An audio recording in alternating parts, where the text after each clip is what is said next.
আজকের খুতবায় সূরাতুল মুনাফিকুনের একটি বা দুটি আয়াত নিয়ে কথা বলার চেষ্টা করব ইনশাআল্লাহ। খুতবার বড় একটা অংশ জুড়ে একটি ঘটনা আলোচনা করব, যার প্রেক্ষাপটে সূরাতুল মুনাফিকুন নাজিল করা হয়। আমি পূর্বেও বিভিন্ন সময় এই ঘটনাটি বর্ণনা করেছিলাম, কিন্তু পরে যখন আবার এই ঘটনা নিয়ে অধ্যয়ন বা চিন্তা করলাম, আমি বুঝতে পারলাম যে অনেক কিছু আগের বক্তব্যগুলোতে মিস করেছি। আমি মনে করি এগুলো আমার নিজের জন্য এবং উম্মার জন্য খুবই প্রাসঙ্গিক। তাই সিদ্ধান্ত নিয়েছি আবারও এই সূরাটি ব্যাপক অধ্যয়ন করার এবং নতুন কিছু দৃষ্টিভঙ্গি আপনাদের সাথে শেয়ার করার। এই সূরাটি রাসূল সাল্লাল্লাহু আলাইহি সাল্লামের উপর মদিনাতে অবতীর্ণ হয়। রাসূলুল্লাহ সাল্লাল্লাহু আলাইহি সাল্লাম ইতিমধ্যে মক্কা থেকে মদিনায় হিজরত করেছেন এবং কয়েক বছর অতিক্রান্ত হয়ে গিয়েছে। এর মধ্যে মুসলমান এবং কুরাইশদের মধ্যে কয়েকটি যুদ্ধ সংঘটিত হয়েছে। তার মাঝে একটি যুদ্ধ ছিল উহুদের যুদ্ধ। আর উহুদ যুদ্ধে মুসলমানরা ব্যাপক ক্ষয়ক্ষতির সম্মুখীন হয়। এই ক্ষতির কারণে আরবের আশেপাশের অন্যান্য কিছু গোত্র সুযোগ দেখলো। তারা ভাবলো মুসলমানরা এখন দুর্বল, আমরা যদি এখন তাদের আক্রমণ করি তাহলে সহজেই কিছু সম্পদ অর্জন করতে পারবো। তারা কিন্তু ইসলামের শত্রু ছিল না, তাদের একমাত্র লক্ষ্য ছিল কিছু সম্পদ লুট করা। তারা একে অন্যের সম্পদ লুট করত। তো এরকম একটি গোত্রের নাম ছিল বনি মুস্তালাক। তারা ভাবলো মদিনা আক্রমণের এটাই সেরা সুযোগ। কিন্তু রাসূলুল্লাহ সাল্লাল্লাহু আলাইহি সাল্লাম খুবই সতর্ক ছিলেন। তিনি গোয়েন্দা মারফত জানতে পারলেন বনি মুস্তালাক মদিনা আক্রমণ এবং লুটতরাজের প্রস্তুতি নিচ্ছে। কারণ ওরা মনে করেছিল উহুদের যুদ্ধের ক্ষয়ক্ষতির কারণে মুসলমানরা এখন খুবই দুর্বল। তো রাসূলুল্লাহ সাল্লাল্লাহু আলাইহি সাল্লাম আগেই তাদেরকে আক্রমণ করার সিদ্ধান্ত নিলেন। তিনি একটি বাহিনী নিয়ে বনু মুস্তালাকের দিকে যাত্রা করেন। এটা বড় ধরনের কোনো যুদ্ধ ছিল না এবং খুব সহজেই তাদের 100-র বেশি লোক বন্দী হয়। এতে মূলত যুদ্ধের সমাপ্তি ঘটে। যুদ্ধবন্দীদের মাঝে বনি মুস্তালাক গোত্রপতির কন্যাও ছিল। তিনি ইসলাম গ্রহণ করেন। তার ইসলাম গ্রহণ করার পর রাসূলুল্লাহ সাল্লাল্লাহু আলাইহি সাল্লাম তাকে বিয়ে করেন। আর বিয়ের উপহার স্বরূপ রাসূলুল্লাহ সাল্লাল্লাহু আলাইহি সাল্লাম তার গোত্রের সকল বন্দীকে মুক্তি দিয়ে দেন। ফলে তারা নিজ গোত্রে ফেরত যান। অন্যদিকে বনি মুস্তালাক গোত্রের লোকজন তাদের বন্দীদের জন্য কান্নাকাটি করছিলেন। যুদ্ধবন্দীদের স্ত্রী, কন্যা, সন্তান সন্ততিরা তাদের বাড়ির কর্তার জন্য রোনা জারি করছিলেন। এখন হঠাৎ দেখতে পান সবাই ফেরত আসছে। তোমরা ছাড়া পেলে কিভাবে? আমরা বিয়ের উপহার। এই মহানুভবতা দেখে গোটা গোত্র ইসলাম গ্রহণ করে, সবাই শাহাদা গ্রহণ করে। এটা ছিল ইসলামের ইতিহাসের অন্যতম সহজ ও গভীর তাৎপর্যপূর্ণ একটি বিজয়। মুসলমানদের মনোবল এতে ব্যাপক বৃদ্ধি পায়। সেই সময় এই নব উদ্দীপনার দরকার ছিল, বিশেষ করে উহুদে মনোবল ভেঙে পড়ার কারণে। এই ঘটনা ছিল মুসলমানদের জন্য বিশেষ একটা অনুপ্রেরণা, ইতিবাচক মনোভাব তৈরি করে। যাই হোক, এই অভিযান থেকে মদিনায় প্রত্যাবর্তনকালে অপ্রত্যাশিত একটি ঘটনা ঘটে। আলোচ্য সূরাটি এই ঘটনার পরিপ্রেক্ষিতেই নাজিল হয়। ফেরার পথে এক জায়গায় একটি পানির কূপ ছিল। সবাই পানি নেওয়ার জন্য লাইন ধরল। আর সারির লোকজন সবাই ছিল মুসলিম সেনাবাহিনীর। মুসলিম সেনাবাহিনী দুই ধরনের লোকজন নিয়ে গঠিত ছিল, মক্কার মুহাজির এবং মদিনার আনসার। আপনাদের জানানোর জন্য বলছি, যদি আরবি না জেনে থাকেন, মুহাজির হলো যারা আল্লাহর সন্তুষ্টির জন্য মক্কা থেকে হিজরত করেছেন। তো তারা তাদের সকল ধন সম্পদ পেছনে ফেলে রাসূলুল্লাহ সাল্লাল্লাহু আলাইহি সাল্লামের প্রতি আনুগত্য দেখিয়ে একেবারে প্রায় নিঃস্ব হয়ে মদিনায় হিজরত করেন। তাই আমরা যখন কাউকে মুহাজির বলি, এটা আসলে খুবই সম্মানজনক একটা উপাধি। বাড়ি ছেড়েছেন, ব্যবসা ছেড়েছেন, কোনো কোনো ক্ষেত্রে এমনকি তারা তাদের পরিবারও ছেড়েছেন, আর শুধু লা ইলাহা ইল্লাল্লাহু মুহাম্মাদুর রাসূলুল্লাহ এর কারণে। পানির জন্য দাঁড়ানো এই সারির কিছু মানুষ ছিলেন মুহাজিরদের অন্তর্ভুক্ত, আর অন্যরা ছিলেন আনসার। আর আনসার হলেন মদিনার অধিবাসী, যারা মুহাজিরদের অকল্পনীয় সাহায্য করেছিলেন। আরবিতে মুসাইদ অর্থ যিনি সাহায্য করেন, কিন্তু আরবি আর নাসের অর্থ যিনি বড় ধরনের সাহায্য করেন, ব্যাপক সাহায্য। মদিনার আনসাররা মক্কা থেকে আগত মুহাজিরদের অকল্পনীয় সাহায্য করেছিলেন। তারা তাদের থাকার জায়গা দিয়েছেন। তারা নিজেরাও তেমন ধনী ছিলেন না, কিন্তু তারপরেও তারা মুহাজিরদের সাথে বাড়ির জায়গা শেয়ার করেছেন, জীবিকা শেয়ার করেছেন। আক্ষরিক অর্থেই তারা তাদের জীবনের সব উপায় উপকরণ মুহাজিরদের সাথে শেয়ার করেছেন। বর্তমানে আমি আপনি 3, 4 বা 5 বেডরুমের বাসায় থাকি। কোনো মেহমান বাসায় আসার কারণে আপনি হয়তো অতিরিক্ত যে রুমটি ছিল সেটি নিজে ব্যবহার করতে পারছেন না। আর তখনকার সময় তাদের বাড়ি ছিল 1 রুমের, এতটুকুই ছিল। কোনো আলাদা রুম তৈরি করতে হলে মাঝখানে চাদর টাঙাতে হতো, এই দেখো আলাদা রুম। আর মুহাজিররা শুধু 1 দিন বা 2 দিন বেড়াতে আসেননি, এভাবে 2টি পরিবার একসাথে বসবাস করত। আনসাররা যা করেছেন তা ছোট কোনো ব্যাপার ছিল না। বলছেন ওয়ায়ুসিরুনা আলা আনফুসিহিম ওয়ালাউ কানা বিহিম খাসাসা, এবং যারা নিজেদের অভাব থাকা সত্ত্বেও নিজেদের উপর তাদেরকে অগ্রাধিকার দেয়। যদিও তাদের ক্ষুধা তাদেরকে কষ্ট দিচ্ছে, তারা শুধু 1 বার বা 2 বার ক্ষুধায় কষ্ট পেয়েছেন এমন নয়। তো যাই হোক, মুহাজির এবং আনসারদের কিছু লোক পানির জন্য লাইনে দাঁড়িয়ে আছেন। সে সময় মক্কার এক মুহাজির, যার নাম ছিল জাহজাহ, জাহজাহ মজার একটা নাম, জাহজাহ। তিনি ছিলেন হযরত উমরের দাস। তিনি লাইনে দাঁড়ানো অবস্থায় মদিনার খাজরাজ গোত্রের এক সদস্যের সাথে তর্কে জড়িয়ে পড়েন, যার নাম ছিল সিনান ইবনে উবার। জাহজা এবং সিনান পরস্পর ঝগড়ায় জড়িয়ে পড়েন এবং এক পর্যায়ে জাহজা সিনানকে লাথি মারেন, সজোরে লাথি। এর ফলে আনসার সাহাবী সিনান খুবই মনক্ষুণ্ণ হয়ে পড়েন। তুমি তুমি মক্কা থেকে এসেছো আর আমার সাথে এমন করছো? তুমি আমার সাথে এমনটি করতে পারো না। তিনি চিৎকার করে আনসারদের ডাক দিলেন, ইয়া মাআশার আল আনসার। তিনি চিৎকার করে আনসারদের ডাক দিলেন। আরেক বর্ণনা এসেছে ইয়া আল আনসার, অর্থাৎ হে আনসারিরা, মদিনার আনসাররা, এদিকে আসো, দেখো এই লোক আমার সাথে কি করছে। অন্যদিকে জাহজা বলল, ও তুমি আমার বিরুদ্ধে তোমার দলবল ডাকছো? আমারও দলবল আছে। তিনি বলে উঠলেন, ইয়া আল মুহাজিরিন। ক্যাম্পের সকল মুহাজির তার পেছনে এসে জড়ো হলো। যেটা শুরুতে ছিল মাত্র দুই ব্যক্তির ঝগড়া, একটু পরেই তা দুই দলের ঝগড়ায় পরিণত হলো। সবাই মারামারি করার জন্য প্রস্তুত, কারণ তারা সবাই লম্বা ভ্রমণে ক্লান্ত এবং ঠিকমতো চিন্তা করতে পারছিলেন না। আলোচনা সামনে আগানোর পূর্বে এই ব্যাপারটাতে একটু ফোকাস করতে চাই। কোত্থেকে উদয় হলো? যখন আপনি লা ইলাহা ইল্লাল্লাহ বলেন, আপনার জাতীয়তা এখন আর মুখ্য কোনো বিষয় নয়। আপনি কোন গোত্রের সেটাও মুখ্য বিষয় নয়। আপনি কোন ভাষায় কথা বলেন তাও মুখ্য বিষয় নয়। এখন অন্য একজন মানুষের সাথে আপনার সম্পর্ক নির্ধারিত হয় এই সব কিছুর চাইতেও গুরুত্বপূর্ণ একটি বিষয় দিয়ে, তা হলো লা ইলাহা ইল্লাল্লাহ। আর সাহাবারা এটা জানতেন। ব্যাপারটা এমন নয় যে তারা বুঝতেন না। অন্য একজন মুসলমানের সাথে আমাদের যে ইমানের বন্ধন রয়েছে, সেটাই আমাদের জীবনের একমাত্র বন্ধন নয়। আমাদের গোত্রীয় বন্ধন রয়েছে, দেশ হিসাবে আমাদের একটি পরিচয় আছে, আমাদের ভাষাগত এবং জাতিগত পরিচয় রয়েছে।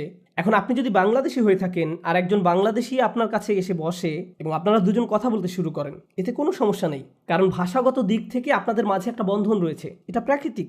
আপনি যদি নিউ ইয়র্ক সিটিতে যান, দেখবেন গোটা অঞ্চল ম্যান্ডারিন ভাষায় অধ্যুষিত। এমনকি দোকানের সাইনবোর্ডগুলো চাইনিজ ম্যান্ডারিন ভাষায় লেখা। অন্য প্রতিবেশী অঞ্চল পাবেন যা গ্রিক অধ্যুষিত। আবার কোনো কোনো অঞ্চল সম্পূর্ণ আরব অধ্যুষিত। আবার কোনো কোনো পাড়া শুধু আরব নয়, বরং ইয়েমেনি অধ্যুষিত। কেউ পাঞ্জাবি, আবার কেউ সম্পূর্ণ বাংলাদেশি। এমনটা হয় কারণ প্রকৃতিগতভাবে মানুষ পরিচিত মানুষদের কাছাকাছি থাকতে পছন্দ করে। আমরা মানুষ, তাই এমন আচরণ করি। আল্লাহ আমাদের এভাবে তৈরি করেছেন। ওয়াজআলনাকুম শুউবান ওয়া ক্বাবাইলা লিতাআরাফু। তিনি তোমাদের জাতি এবং গোত্রে বিভক্ত করেছেন যেন তোমরা একে অপরকে চিনতে পারো।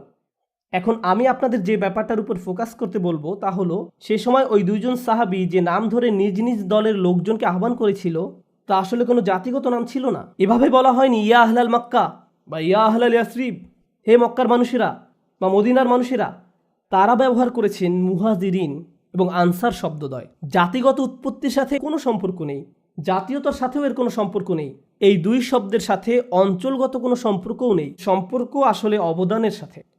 অবদানের উপর ভিত্তি করেই কেউ মুহাজির আর কেউ আনসার। মুহাজিরদের অবদান হলো তারা হিজরত করেছেন। তো আমি যেই বিষয়টা বোঝাতে চাচ্ছি তা হলো, তারা যে দুটি শব্দ ব্যবহার করেছেন তা মূলত খুবই সুন্দর দুটি শব্দ। এই মানুষগুলোর মহত্ব বর্ণনা করতে গিয়ে আল্লাহ এই শব্দগুলো কোরআন মজিদে ব্যবহার করেছেন। এগুলো ছোট কোনো শব্দ নয়। যে কোনো জাতির মর্যাদার চাইতেও এই শব্দগুলোর মর্যাদা অনেক বেশি। একদিকে এখানে মারামারি লেগে যাওয়ার একটা সম্ভাবনা তৈরি হয়েছে, আবার অন্যদিকে এখানে একটি সৌন্দর্যও পরিলক্ষিত হয়। মক্কার সাহাবীরা নিজেদেরকে মক্কার মানুষ হিসাবে দেখার পরিবর্তে প্রথমে মুহাজির হিসাবে দেখলেন। মদিনার সাহাবীরা নিজেদেরকে মদিনার মানুষ হিসেবে দেখার পরিবর্তে প্রথমে আনসার হিসাবে দেখলেন। কিন্তু মাথায় একটা কিছু বলছে, তোমরা বাহিরের অঞ্চল থেকে এসেছো আর আমরা তোমাদের সাহায্য করেছি, তুমি আমাকে এভাবে লাথি দিবে? গোত্রীয় প্রথার কিছু একটা তখন মাথাচাড়া দিয়ে উঠেছিল। এই ঘটনার কথা রাসূলুল্লাহ সাল্লাল্লাহু আলাইহি সাল্লামকে জানানো হলো। তিনি বললেন, দাউহা, পরিত্যাগ করো, পরিত্যাগ করো। ফা ইন্নাহা কালিমাতুন মুমতিনা। এটা একটা মুমতিনা শব্দ। মুমতিনা অনুবাদ করা কিছুটা কঠিন। ইবনে মানজুরের লিসানুল আরব গ্রন্থে এর অনুবাদ করা হয়েছে। লিসানুল আরব গ্রন্থে এর অনুবাদ করা হয়েছে রাইহা আল কারিহা, বিরক্তিকর দুর্গন্ধ, ঘৃণিত গন্ধ। রাসূলুল্লাহ সাল্লাল্লাহু আলাইহি সাল্লাম বলেছেন, তারা যে শব্দগুলো ব্যবহার করেছে তা নিদারুণ দুর্গন্ধযুক্ত। ত্যাগ করো। যখন কোনো কিছুর দুর্গন্ধ ছড়িয়ে পড়ে আমরা তার থেকে দূরে সরে পড়ি। এমন একটি চিত্রই রাসূলুল্লাহ সাল্লাল্লাহু আলাইহি সাল্লামের কথা থেকে পাওয়া যায়। এখানে যে শব্দগুলো ব্যবহার করা হয়েছে তা এতই দুর্গন্ধযুক্ত যে এখান থেকে দূরে সরে পড়ো। একে প্রশ্রয় দিও না, এর কাছেও যেও না, এটা নিয়ে আর কথাও বলতে যেও না। তারা কি কোনো খারাপ শব্দ ব্যবহার করেছে? তারা কি কোনো মন্দ ভাষা ব্যবহার করেছে? তারা খুবই সুন্দর দুটি শব্দ ব্যবহার করেছে। এই শব্দগুলো কোরআনে উল্লেখ করা হয়েছে। কোরআনে আল্লাহ তাআলা এই মানুষগুলোর প্রশংসা করেছেন, আর এগুলো কোরআনের সবচেয়ে সুন্দরতম উপায়ে ব্যবহার করা হয়েছে। কিন্তু তারপরও আল্লাহ রাসূল সাল্লাল্লাহু আলাইহি সাল্লাম এগুলোকে নিদারুণ দুর্গন্ধযুক্ত বলেন, যা থেকে তোমাদের দূরে সরে যাওয়া উচিত। এখান থেকে আমরা আমাদের দিন সম্পর্কে খুবই শক্তিশালী একটা ব্যাপার শিখছি, সেটা হলো শুধু ভালো শব্দের ব্যবহার নয়, বরং শব্দগুলো কোন নিয়তে ব্যবহার করা হচ্ছে। আপনি শ্রেষ্ঠ শব্দ ব্যবহার করতে পারেন, বরং শব্দগুলো কোন নিয়তে ব্যবহার করা হচ্ছে। আপনি শ্রেষ্ঠ শব্দ ব্যবহার করতে পারেন, কিন্তু এই শ্রেষ্ঠ শব্দ যখন বিভক্তি তৈরি করার কাজে ব্যবহার হয়, যখন এগুলো দিয়ে দলাদলির একটি ভাবধারা জাগিয়ে তোলা হয়, আমরা এইদিকে তোমরা ওইদিকে এভাবে কোন্দল সৃষ্টি করা হয়, তখন শ্রেষ্ঠ শব্দ নিদারুণ দুর্গন্ধযুক্ত শব্দে পরিণত হতে পারে। বরং এই শব্দগুলো উচ্চারণের পেছনে কি কারণ বর্তমান ছিল তা গুরুত্বপূর্ণ। আমাদের বোঝার জন্য বলছি, বিভিন্নভাবে আলহামদুলিল্লাহ বলা যায়। কেউ আপনাকে জিজ্ঞেস করলো দিনকাল কেমন যাচ্ছে, সুন্দরভাবে বললেন আলহামদুলিল্লাহ। অন্য একদিন কেউ জিজ্ঞেস করলো দিনকাল কেমন যাচ্ছে, আমি অনেক সমস্যার মধ্যে দিয়ে যাচ্ছি, তারপরও আলহামদুলিল্লাহ বলা উচিত, আলহামদুলিল্লাহ। আপনি যখন কাউকে সালাম দিবেন তখন আপনার মাঝে কোনো বিতর্ক থাকে না। সালাম দেওয়ার মাধ্যমে আপনি আসলে বলছেন আমার এবং আপনার মাঝে শান্তি বজায় আছে, আর আমি আশা করি আপনার জীবনের সব কিছুতেই শান্তি বজায় থাকুক। আমি দোয়া করছি আল্লাহ আপনার উপর শান্তি বর্ষিত করুন, আমরা ভালো আছি এবং আমাদের মাঝে কোনো সমস্যা নেই। আপনি যখন কাউকে মেজাজ খারাপ করে সালাম দেন, সেটা শান্তিপূর্ণ নয়, এটা নোংরা সালাম। সুন্দর একটি শব্দ, কিন্তু ব্যবহার করা হয়েছে দুর্গন্ধযুক্ত উপায়ে। রাসূলুল্লাহ সাল্লাল্লাহু আলাইহি সাল্লাম এই ব্যাপারটাতেই ফোকাস করেছিলেন। ইন্নাহা কালিমাতুন মুমতিনা, এখানেই ঘটনার সমাপ্তি হয়নি। কিন্তু এখান থেকে যে ব্যাপারটি আমাদের উপলব্ধি করা প্রয়োজন, আমাদের মুসলমানদের বিভিন্ন সংগঠন সমাজে বিভিন্ন ধরনের অবদান রেখে চলছে। আপনি হয়তো বাইয়েনা ক্যাম্পাসে বসে বসে কোনো খুতবা শুনছেন। বাইয়েনা একটি নাম মাত্র, এটা একটা লেবেল। এছাড়াও যুক্তরাষ্ট্রে আরও মুসলিম শিক্ষা প্রতিষ্ঠান রয়েছে, যেমন জাইতুনা, আল মাগরিব, মিশকাত বিশ্ববিদ্যালয়। এছাড়াও বিশ্বের নানা প্রান্তে আরও বিশ্ববিদ্যালয় রয়েছে যারা বিভিন্নভাবে মুসলমানদের শিক্ষা দিয়ে যাচ্ছেন। দাওয়ার সংগঠন আছে, রিলিফ দেওয়ার সংগঠন আছে। উদাহরণস্বরূপ আমাদের আমেরিকাতে অনেকগুলো 4 অক্ষরের সংগঠন রয়েছে, ইসনা, ইকনা। 3 অক্ষরের সংগঠনও আছে, যেমন ম্যাস ইত্যাদি। আমাদের এত সব সংগঠন দেখে অনেক মানুষ এভাবে বলে ওঠে, আমাদের এত বেশি সংগঠন কেন? মুসলমানদের তো এক থাকার কথা, আমাদের একটা মাত্র সংগঠন থাকা উচিত। অথচ এমনকি কোরআনেও আল্লাহ কি মুসলমানদের মুহাজির এবং আনসার নামক 2টা লেবেল দ্বারা আলাদা করেছেন? হ্যাঁ, করেছেন। তাদের অবদানের উপর ভিত্তি করে তিনি এটা করেছেন। এই সকল সংগঠনের কাজের জায়গা এবং ক্ষেত্র ভিন্ন ভিন্ন। আমরা খুবই ভাগ্যবান যে আমরা এমন একটি শহরে বাস করছি যেখানে শত শত মসজিদ রয়েছে। আমরা যদি সবাই একটি সংগঠনের আন্ডারে কাজ না করে থাকি, কি হয়েছে তাতে? এতে কি হয়েছে যদি কিছু মানুষ কোনো একটি দোকানের সামনের অংশে নামাজ পড়া শুরু করে, পরে ধীরে ধীরে সেখানে একটি মসজিদ গড়ে ওঠে? আমেরিকাতে অনেক মসজিদ এভাবেই গড়ে উঠেছে। এই মসজিদগুলো একে অন্যের সাথে প্রতিযোগিতায় লিপ্ত নয়। আপনি যদি কোনোটাতে ভলান্টিয়ার হয়ে থাকেন, আপনি এখন সেই মসজিদের অংশ, আপনি ভালো কিছুর অংশ, আর এটা বিভক্তি নয়। কিন্তু যখনই আপনি এই সুন্দর সুন্দর শব্দগুলো, সংগঠনের নামগুলো, যা মূলত আমাদের দিনে অবদানের প্রতিনিধিত্ব করে এবং আমাদের দিনের সেবা করার একটি প্রচেষ্টার নাম, যখন এই নামগুলো ব্যবহার করা শুরু করেন বিভক্তি তৈরি করার জন্য, নিজেকে শ্রেষ্ঠ প্রমাণ করার জন্য, অথবা প্রতিযোগিতায় আপনি কিভাবে এগিয়েছেন তা প্রমাণ করার জন্য, তখন এই নামগুলোই দুর্গন্ধযুক্ত শব্দে পরিণত হয়। যদি মুহাজিরুন এবং আনসার শব্দ দুটি দুর্গন্ধযুক্ত শব্দে পরিণত হতে পারে, তাহলে অন্য নামের ক্ষেত্রে কি বলবেন? অন্য মাযহাবের ক্ষেত্রে, অন্য মাদ্রাসার ক্ষেত্রে, অন্য মসজিদের ক্ষেত্রে? আমাদের পরিষ্কারভাবে চিন্তাভাবনা করে দেখতে হবে রাসূলুল্লাহ সাল্লাল্লাহু আলাইহি সাল্লাম এখানে কি বলেছেন। যখন তিনি এই কথা বললেন, তখন অন্য একটি বর্ণনা মতে কেউ একজন রাসূলুল্লাহ সাল্লাল্লাহু আলাইহি সাল্লামের নিকট এসে বলল সে তাকে লাথি মেরেছে। তখন রাসূলুল্লাহ সাল্লাল্লাহু আলাইহি সাল্লামের উত্তর কি ছিল জানেন? তিনি বলেছেন, লা বাস, চিন্তা করো না, এটা কোনো বড় ব্যাপার না, এটা কোনো ব্যাপার না। কেন এটা বড় ব্যাপার নয়? তাকে লাথি মেরেছে। এখানে রাসূল সাল্লাল্লাহু আলাইহি সাল্লাম আমাদের খুবই শক্তিশালী একটি ব্যাপার শিক্ষা দিচ্ছেন। কখনো কখনো মুসলমানদের নিজেদের মধ্যে কোন্দল দেখা দিতে পারে, কখনো কখনো এই কোন্দল কুৎসিত রূপ ধারণ করতে পারে। এরকম হলে আপনার প্রচণ্ড রাগ হয়। আপনি তখন এই ঘটনার ন্যায় বিচার চান। কাউকে তো এর মূল্য দিতে হবে। যখন আপনি এভাবে ন্যায় বিচার দাবি করেন, চারদিকে উচ্চ আওয়াজ তোলেন, মানুষজন জড়ো করেন, সবাইকে মনে করিয়ে দেন একজন মুসলিম অন্য একজন মুসলিমের বিরুদ্ধে কি করেছিল, আপনি আসলে ন্যায় বিচার চাওয়ার মাধ্যমে বিভক্তি তৈরি করছেন। আপনাকে রাসূলুল্লাহ সাল্লাল্লাহু আলাইহি সাল্লামের সুন্নাহ থেকে শিখতে হবে যখন তিনি বলেছিলেন এটা কোনো ব্যাপার না। কারণ যখন এটাকে বড় ইস্যুতে পরিণত করতে চাইবেন, আপনি আসলে ন্যায় বিচার দাবি করার মাধ্যমে সমাজে বিশৃঙ্খলা এবং বিভক্তি তৈরি করছেন। এমন কিছুর জন্য অনেক বেশি বিশৃঙ্খলা তৈরি করছেন যা সহজেই সমাধান করা যেত। ভদ্র উপায়ে কোনো রকম উত্তেজনা তৈরি না করে এর সমাধান করা যেত। ঘটনাটি ছিল মাত্র 2 ব্যক্তির মাঝে। হ্যাঁ, খারাপ কিছু ঘটেছে, আর ঘটেছে মাত্র 2 ব্যক্তির মাঝে, কিন্তু কয়েক সেকেন্ডের মধ্যে আনসার এবং মুহাজিরদের দুই গ্রুপ ঘটনায় জড়িয়ে পড়ল। কত অল্প সময়ের মধ্যে ছোট একটা বিষয়ে বিশাল একটা ঘটনায় পরিণত হলো। একজন এভাবে বলতে পারতো যে ভাই, আমি আজকে অনেক পরিশ্রম করেছি, আমি ক্লান্ত, ঠিকভাবে চিন্তা করতে পারিনি, তোমাকে আমার লাথি মারা ঠিক হয়নি, আমি ক্ষমা চাচ্ছি, ঘটনা শেষ। এটাকে নিয়ে বিশাল এক কারবার বানানোর তো দরকার নেই। কিন্তু এমন অনেক সুযোগ সন্ধানী আছে যারা ছোট একটি ঘটনাকে বিশাল এক বিরোধে পরিণত করতে চায়, দাবানল তৈরি করে ফেলতে পারে। এরা এমন সুযোগের প্রতীক্ষায় থাকে। এরকম বাস্তবতা সব সময় থাকবে। এমন অনেক মানুষ আছে যারা মানসিকভাবে এতটা অসুস্থ যে এরা বিভিন্ন স্কলারদের আলোচনা শুনবে, তারপর কিছু বিষয়ে কয়েকজন আলেমের মাঝে মতানৈক্য খুঁজবে, এরপর উদ্দেশ্য প্রণোদিতভাবে একজনের কাছে গিয়ে আস্তে আস্তে করে বলবে, জানেন উনি তো আপনার অমুক কথার সাথে একমত নয়। এরা এমনটা করে কারণ এরা চায় দুজনের মাঝে ঝগড়া বেঁধে থাক। এদের নিকট এটা এক ধরনের অসুস্থ বিনোদন। এরা বক্সিং খেলার ফাইট দেখে আনন্দ পায় না। এরা আনন্দ উপভোগ করে মুসলমানদের দুই দলের মাঝে, দুই আলেমের মাঝে বিতর্ক দেখে, ঝগড়া দেখে। এটাই তাদের খেলা। এমন আচরণ বিকৃত রুচির পরিচয় বহন করে। এটা মানসিক অসুস্থতার পরিচয় বহন করে। এর থেকে বিরত থাকুন। যখন এই মারামারি বেঁধে যাওয়ার উপক্রম হলো, রাসূলুল্লাহ সাল্লাল্লাহু আলাইহি ওয়াসাল্লাম মূলত পরিস্থিতি ঠান্ডা করার উপদেশ দিলেন। কিন্তু অন্যদিকে সুযোগ সন্ধানী মুনাফিক নেতা আব্দুল্লাহ ইবনে উবাই এই ঘটনার কথা জানতে পারল। স্পষ্টত সেও মুসলিম সৈন্যদলের অন্তর্ভুক্ত, তার শরীরে তো আর মুনাফিক লেখা নেই। সে এখানে সুযোগ দেখল। সে তার দলবলের সবাইকে একটি ক্যাম্পে আহ্বান করলো, রাসূলুল্লাহ সাল্লাল্লাহু আলাইহি ওয়াসাল্লামের ক্যাম্প থেকে অনেক দূরে। সবাইকে ডাকলো এবং বসতে বলল, দেখো, هذا ما فعلتم بأنفسكم তোমরা নিজেদের কেমন ক্ষতি করেছো। মক্কার এই ইমিগ্রেন্টগুলো আমাদের ভূমিতে এসে আমাদের টাকায় লালিত পালিত হচ্ছে, আমাদের বাড়িতে থাকছে, আমরা তাদের সব কিছু দিয়েছি। তারা এখন আমাদের সাথে কেমন আচরণ করছে। তাদের সকল মনোযোগের কেন্দ্রবিন্দু তোমাদের টাকা, তোমাদের বাসস্থান। জানো তো, যে ভিক্ষা করে সে অপমানিত, আর যে দান করে সে সম্মানিত। এদের কোনো সম্মান নেই, আমরাই সম্মানিত। তারা এখন আমাদের সাথে এমন আচরণ করবে। জানো তারা আমাকে কি মনে করিয়ে দিচ্ছে। এভাবে সে এক বিশাল বক্তৃতা দিল। তারা আমাকে অতীত আরবদের একটা কথা মনে করিয়ে দিচ্ছে, কুকুরকে খাইয়ে মোটা তাজা করো যেন একদিন তা তোমাকে কামড়িয়ে দেয়। সে তার বক্তৃতায় মুহাজিরদেরকে কুকুর বলে সম্বোধন করল। তার ক্যাম্পে পাপিষ্ঠ মুনাফিক নেতা এটা করল যেন সে এই ঘটনাকে কাজে লাগিয়ে মদিনার আনসারদেরকে মুহাজিরদের বিরুদ্ধে খেপিয়ে তুলতে পারে। তারপর সে শপথ করে বলল, লায়ুখরিজান্নাল আযু মিনহাল আযাল, আমরা যদি মদিনায় প্রত্যাবর্তন করি তাহলে সম্মানীরা অবশ্যই হীনদেরকে বের করে দিবে।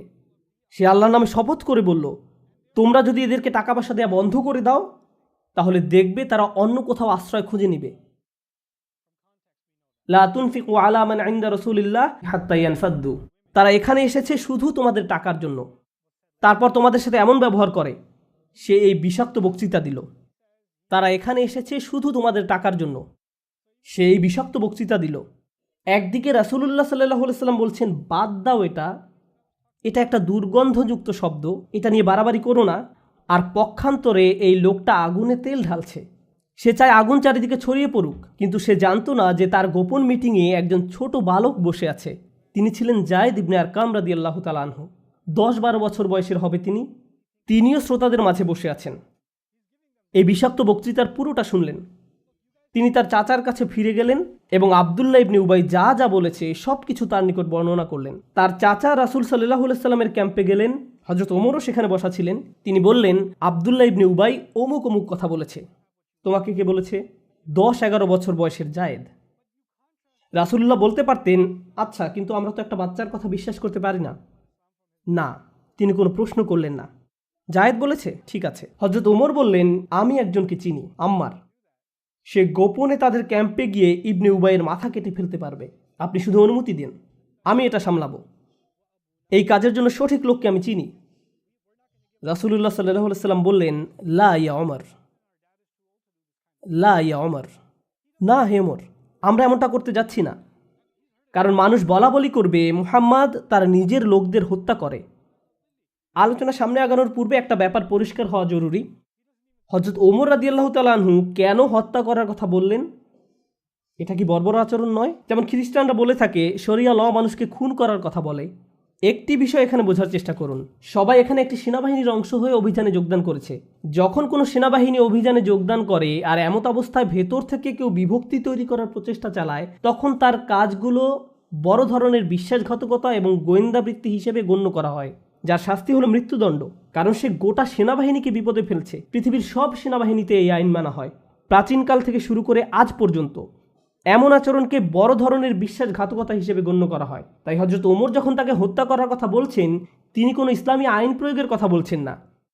তিনি বলছেন বিশ্বাসঘাতকদের সাথে যে কোনো সেনাবাহিনীতে তো এমনই করা হয়।